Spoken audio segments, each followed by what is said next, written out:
Capítulo 3. Por isso, santos irmãos, que participais da vocação celestial, considerai atentamente o apóstolo e sumo sacerdote da nossa confissão, Jesus, o qual é fiel àquele que o constituiu, como também o era Moisés em toda a casa de Deus. Jesus, todavia, tem sido considerado digno de tanto maior glória do que Moisés, quanto maior honra do que a casa tem aquele que a estabeleceu.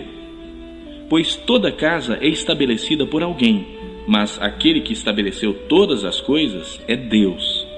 E Moisés era fiel em toda a casa de Deus como servo, para testemunho das coisas que haviam de ser anunciadas. Cristo, porém, como filho em sua casa, a qual casa somos nós, se guardamos firme até o fim a ousadia e a exultação da esperança.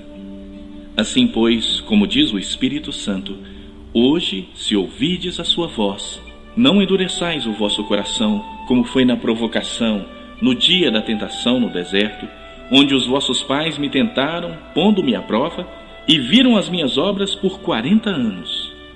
Por isso me indignei contra essa geração e disse: estes sempre erram no coração. Eles também não conheceram os meus caminhos. Assim jurei na minha ira: não entrarão no meu descanso. Tende cuidado, irmãos, jamais aconteça haver em qualquer de vós perverso coração de incredulidade que vos afaste do Deus vivo. Pelo contrário, exortai-vos mutuamente cada dia, durante o tempo que se chama hoje, a fim de que nenhum de vós seja endurecido pelo engano do pecado. Porque nos temos tornado participantes de Cristo, se de fato guardamos firme até o fim a confiança que desde o princípio tivemos. Enquanto se diz: hoje, se ouvirdes a sua voz, não endureçais o vosso coração, como foi na provocação. Ora, quais os que, tendo ouvido, se rebelaram? Não foram de fato todos os que saíram do Egito por intermédio de Moisés? E contra quem se indignou por 40 anos? Não foi contra os que pecaram, cujos cadáveres caíram no deserto?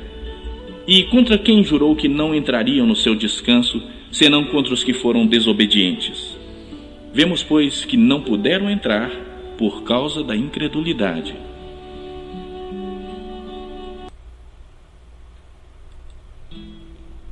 Capítulo 4. Temamos, portanto, que, sendo-nos deixada a promessa de entrar no descanso de Deus, suceda parecer que algum de vós tenha falhado. Porque também a nós foram anunciadas as boas novas, como se deu com eles. Mas a palavra que ouviram não lhes aproveitou, visto não ter sido acompanhada pela fé naqueles que a ouviram. Nós, porém, que cremos, entramos no descanso, conforme Deus tem dito: assim jurei na minha ira, não entrarão no meu descanso. Embora certamente as obras estivessem concluídas desde a fundação do mundo. Porque em certo lugar assim disse no tocante ao 7º dia: e descansou Deus no 7º dia de todas as obras que fizera. E novamente no mesmo lugar: não entrarão no meu descanso. Visto, portanto, que resta entrarem alguns nele, e que, por causa da desobediência, não entraram aqueles aos quais anteriormente foram anunciadas as boas novas, de novo determina certo dia, hoje, falando por Davi muito tempo depois, segundo antes fora declarado: hoje, se ouvirdes a sua voz, não endureçais o vosso coração. Ora, se Josué lhes houvesse dado descanso, não falaria posteriormente a respeito de outro dia. Portanto, resta um repouso para o povo de Deus. Porque aquele que entrou no descanso de Deus, também ele mesmo descansou de suas obras, como Deus das suas. Esforcemo-nos, pois, por entrar naquele descanso, a fim de que ninguém caia segundo o mesmo exemplo de desobediência. Porque a palavra de Deus é viva e eficaz, e mais cortante do que qualquer espada de 2 gumes, e penetra até ao ponto de dividir alma e espírito, juntas e medulas, e é apta para discernir os pensamentos e propósitos do coração. E não há criatura que não seja manifesta na sua presença.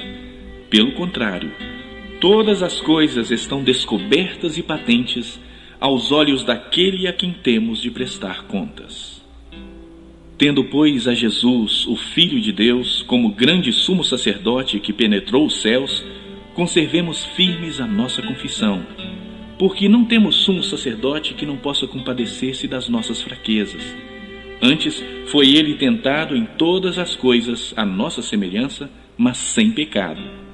Acheguemo-nos, portanto, confiadamente junto ao trono da graça, a fim de recebermos misericórdia e acharmos graça para socorro em ocasião oportuna.